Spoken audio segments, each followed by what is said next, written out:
Siklus hidup farmasi secara umum mencakup 3 tahap: pengembangan, komersialisasi, dan kompetisi generik.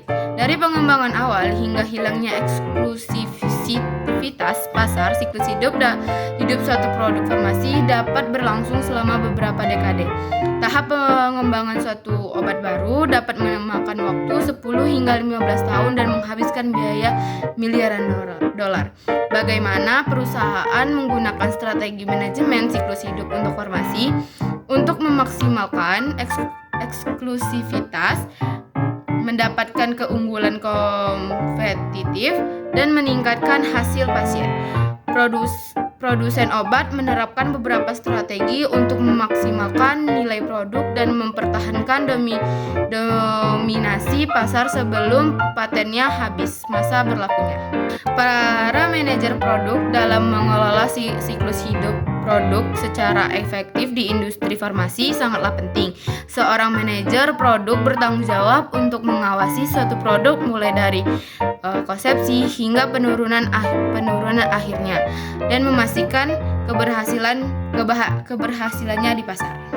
Pengembangan obat baru dikenal sebagai penemuan obat. Proses awal ini mencari obat-obatan baru untuk mengobati dan menyembuhkan penyakit. Tujuan utamanya adalah untuk mengidentifikasi senyawa baru yang dapat memberikan efek paliatif yang diinginkan pada tubuh manusia dan menetapkan kualitas, keamanan, dan kemanjuran senyawa tersebut untuk mengobati pasien.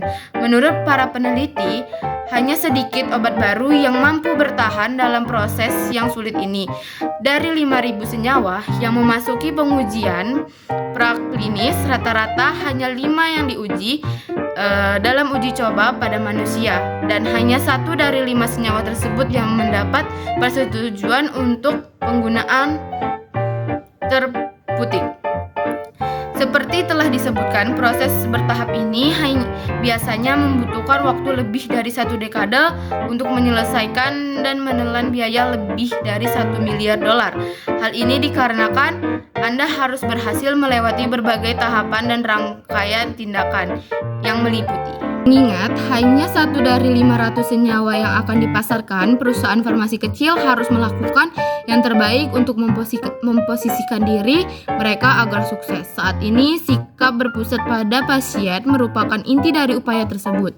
Untuk mencapai tujuan tersebut, HAS dan FDA merekomendasikan agar perusahaan menerapkan strategi berikut untuk fokus pada pasien. Yang pertama, mengumpulkan masukan yang komprehensif dan representatif.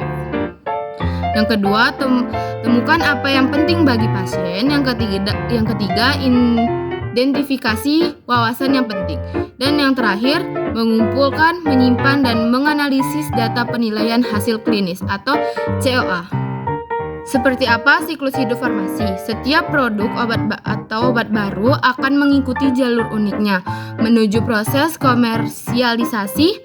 Namun sebagian besar obat baru akan melalui 3 tahapan berikut: perkembangan atau awal, komersialisasi atau tengah, dan kompetisi generik atau terlambat.